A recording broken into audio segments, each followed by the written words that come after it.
Hi friends, ప్రస్తుతానికి నేను భయపడ్డట్టే జరిగింది అని చెప్పాలి. ఎందుకంటే ఇంతవరకు మనకు కేవలం గేమ్ చేంజర్కి సంబంధించి మాత్రమే ఈ బ్లాక్ మార్కెట్ అనేది బయటకొచ్చి మన ఇండస్ట్రీని పాడు చేసింది. అండ్ దాదాపు 400 కోట్లు కలెక్ట్ చేసి సూపర్ హిట్ అయినటువంటి గేమ్ చేంజర్ని కూడా చాలామంది ట్రోల్ చేసి, చాలామంది బ్లాక్ మార్కెట్ గాళ్ళు చివరికి బస్సుల్లో కూడా డిజిటల్ ప్రింట్ని రిలీజ్ చేసి ఎంత బాధ పెట్టాలో అంత బాధ పెట్టారని మనకు ఆల్రెడీ తెలుసు. అండ్ ఆల్రెడీ చిత్రం కూడా 400 కోట్ల క్లబ్లో చేరింది గేమ్ చేంజర్ అని మనందరికీ తెలుసు. కానీ నెగిటివ్ రివ్యూలు మాత్రం రాసేవాళ్ళు రాస్తూనే ఉన్నారు. అయితే ఆ విషయాలన్నీ పక్కన పెడితే ఇప్పుడు పాపం మన జూనియర్ ఎన్టీఆర్కి కూడా ఈ సెగ తగిలిందని చెప్పాలి. అసలు విషయం ఏంటంటే, రాబోతున్నటువంటి దేవర 2కి సంబంధించి ఈ బ్లాక్ మార్కెట్ గాళ్ళు ఇప్పుడు దాన్ని డిజిటల్ ప్రింట్ లీక్ చేస్తామని, కొరిటాల శివని పూర్తిగా రోడ్డు మీదకి తీసుకొచ్చేస్తామని, మళ్ళీ దేవర 2కు సంబంధించినటువంటి ఇదే బ్లాక్ మార్కెట్ని పూర్తిగా 2 రాష్ట్రాల్లోనే కాదు, ఈసారి దేశవ్యాప్తంగా చేస్తాము అని బెదిరింపు కాల్స్ వస్తున్నట్టు, దీనికి సంబంధించి చాలా విషయాలన్నీ ఒకటి తర్వాత ఒకటి ఇండస్ట్రీకి సంబంధించి దేవర 2కు సంబంధించిన విషయాలన్నీ బయటకు వస్తున్నాయి. అయితే అందుకే నేను ఇటీవల వీడియోలో చెప్పటం జరిగింది, దీన్ని ఆపడం కనుక మన వల్ల కాకపోతే ప్రతి హీరో, ప్రతి టెక్నీషియన్ అండ్ ప్రతి వ్యక్తి, అంటే ఇండస్ట్రీకి సంబంధించిన ప్రతి వాళ్ళు కూడా దీనికి సంబంధించి తప్పకుండా ఏదో ఒక సందర్భంలో వాళ్ళు బాధపడక తప్పదు. అందుకే ఈ బ్లాక్ మార్కెట్ని దయచేసి ఎంకరేజ్ చేయకండి. మన ఇండస్ట్రీ అనేది చాలా గొప్పది. దాన్ని ఇలాంటి తక్కువ మనస్తత్వం ఉన్నవాళ్ళు కానీ, లేకపోతే ఈజీగా డబ్బులు సంపాదించాలని భావించే వాళ్ళు కానీ ఇలా చిత్ర పరిశ్రమను పాడు చేసే అవకాశం ఉంది. అందుకే ఈ రివ్యూలు చదివి కానీ, లేకపోతే ఎవరైనా కానీ 1-2 లక్షల సబ్స్క్రైబర్స్ ఉన్న వాళ్ళు డబ్బులు తీసుకుని చేసే ఈ యూట్యూబ్ వ్యాపారాన్ని మాత్రం దయచేసి మీరు సబ్స్క్రైబ్ చేసుకొని ఎంకరేజ్ చేయొద్దు అని నేను గత వీడియోలో చెప్పడం జరిగింది. అండ్ దానికి సంబంధించి చాలామంది కామెంట్స్ నాకు ఎంతో ఎంకరేజ్మెంట్గా పెట్టడం జరిగింది. అండ్ మీ అందరికీ నేను రుణపడి ఉంటాను ఆ వీడియోని హయ్యెస్ట్ వ్యూస్కి తీసుకెళ్ళినందుకు. సో దానికి సంబంధించి ఇప్పుడు అదే బ్లాక్ మార్కెట్ అనేది ఇప్పుడు పాపం మన జూనియర్ ఎన్టీఆర్కి కూడా తగిలింది అని చెప్పాలి. ఈ విషయాలన్నీ ఒకటి తర్వాత ఒకటి బయటకి వచ్చిన తర్వాత ఏం చేయాలో తెలియని పరిస్థితిలో ఇప్పుడు ప్రస్తుతానికి జూనియర్ ఎన్టీఆర్ అభిమానులు ఎంతో బాధపడుతున్నటువంటి పరిస్థితి. కానీ ఇప్పటికే వార్ 2కి సంబంధించి బాంబేలో ఉన్నటువంటి జూనియర్ ఎన్టీఆర్ ఇప్పుడు ప్రస్తుతానికి దేవర 2కు సంబంధించినటువంటి ఏ బాధ లేకపోయినా ఇప్పటి నుంచే బెదిరిస్తున్నారు. కాబట్టి తప్పకుండా మనం జాగ్రత్త పడి రాబోయేటటువంటి దేవర 2ను కాపాడుకోవాల్సినటువంటి అవసరం మనకెంతో ఉంది. ఎందుకంటే ఇది దేవర పార్ట్ 1కి కూడా జరిగింది అన్న సంగతి ఎంతమందికి తెలుసు?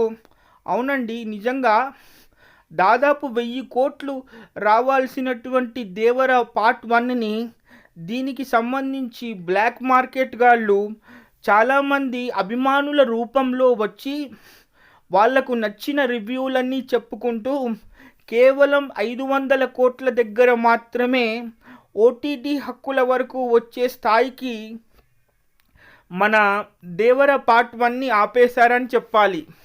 అందుకే ఎంతో గొప్పగా ఉండేటువంటి తన నటనను కూడా ఎవరో ఎందుకు కేవలం డబ్బు కోసమే ఇలాంతా చేస్తున్నారు అనే విషయాలన్నీ ఇప్పుడు, ఒకప్పుడు పైరసీకి ఎలాగైతే మనము భయపడుతూ ఇండస్ట్రీని కాపాడుకోవాలని పెద్ద పెద్ద సెలబ్రిటీలు, పెద్ద పెద్ద సూపర్ స్టార్లు క్యాంపెయిన్ చేశారో, ఇప్పుడు ప్రస్తుతానికి మాత్రం ఈ బ్లాక్ మార్కెట్ని అరికట్టాల్సినటువంటి పరిస్థితి మనకు దాపురించిందని చెప్పాలి. ఎందుకంటే ఒక సామాన్య ప్రేక్షకుడికి ఒక నిజమైన ఆనందం అంటే మనకు నచ్చినటువంటి హీరోని కానీ హీరోయిన్ని కానీ తెర మీద చూసినప్పుడు అసలు నిస్వార్థమైనటువంటి వ్యక్తి టికెట్ కొనుక్కొని అభిమానం రూపంలో ఎప్పుడైతే సినిమాని చూస్తారో ఆ ఆనందం కోసమే ఎంతోమంది కష్టపడుతూ ఉంటారు. ఒక చిత్రం వెనుక దాదాపు 500 మంది కష్టం పడితే దానికి సంబంధించి ఒక 3 గంటల సినిమా మనకు బయటకు వస్తుంది. మరి ఇది ఏవి ఆలోచించలేనటువంటి ఈ బ్లాక్ మార్కెట్ గాళ్ళందరూ కలిసి ఇప్పటికే గేమ్ చేంజర్ మీద తప్పుడు రివ్యూలు రాసి చాలా నష్టపోయేగల చేశారు మన దిల్ రాజు గారిని.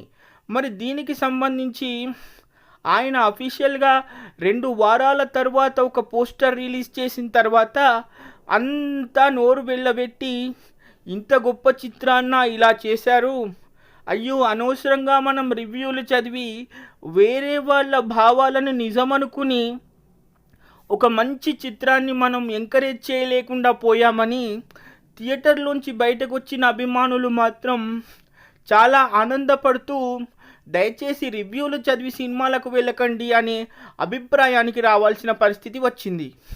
అయితే దీనికి సంబంధించి ఈ బ్లాక్ మార్కెట్ అనేది దేవర పార్ట్ 1లో కూడా జరిగిందని చెప్పొచ్చు. ఎందుకంటే సగటు జూనియర్ ఎన్టీఆర్ అభిమాని కానీ లేక జూనియర్ ఎన్టీఆర్ వీరాభిమానులకు కానీ దేవర పార్ట్ 1 మాత్రం చాలా బాగా నచ్చింది.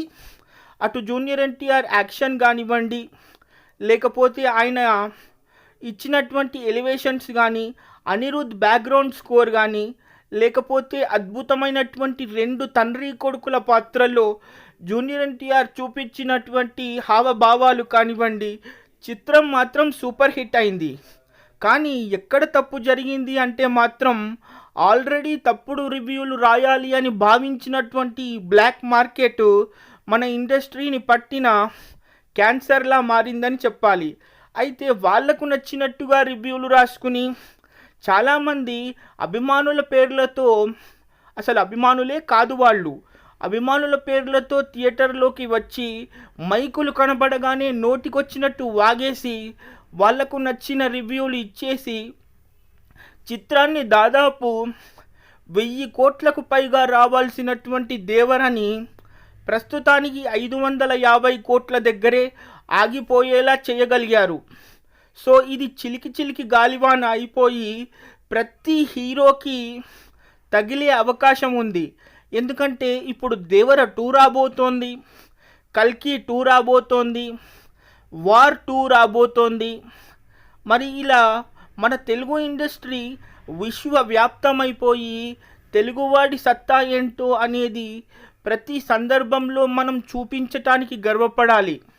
అందుకే చిరంజీవి గారు చెప్పారు, చెడు ఏదైనా ఉంటే చెవిలో చెప్పండి, మంచి ఏదైనా ఉంటే మైక్లో చెప్పండి అని. మెగాస్టార్ చిరంజీవి గారు చెప్పిన మాటలు ఒక్కసారి మనం గుర్తు తెచ్చుకోవాలి. ఎందుకంటే ఇలాంటి సందర్భాలలోనే నిజమైన అభిమానులు అనే వాళ్ళు ఉన్నప్పుడే చిత్రసీమ బాగుంటుందని చెప్పాలి.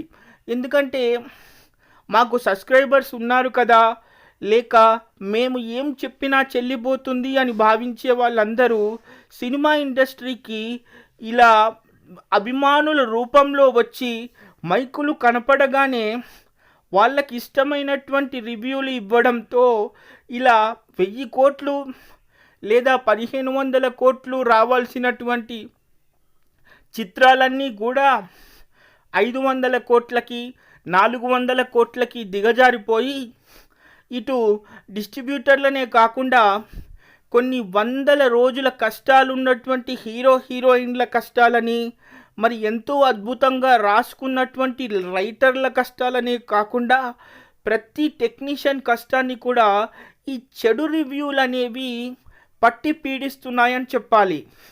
ఇప్పటికే రాజకీయాల్లో జూనియర్ ఎన్టీఆర్ వస్తాడు అని కొంతమంది, లేకపోతే ఎన్టీ రామారావు గారి నిజమైన వారసుడే జూనియర్ ఎన్టీఆర్ అని, ఇప్పటికే రాజకీయాల్లో పాపం నేను రాజకీయాల్లో లేను, నాకు రాజకీయాలకు చేసే అంత అనుభవం లేదు, నన్ను ఒక నటుడిగానే చూడండి అని ఎన్నోసార్లు జూనియర్ ఎన్టీఆర్ మాట్లాడుతున్నప్పటికీ పార్టీ పరంగా తనకు ఒత్తిడి రానే ఉంది.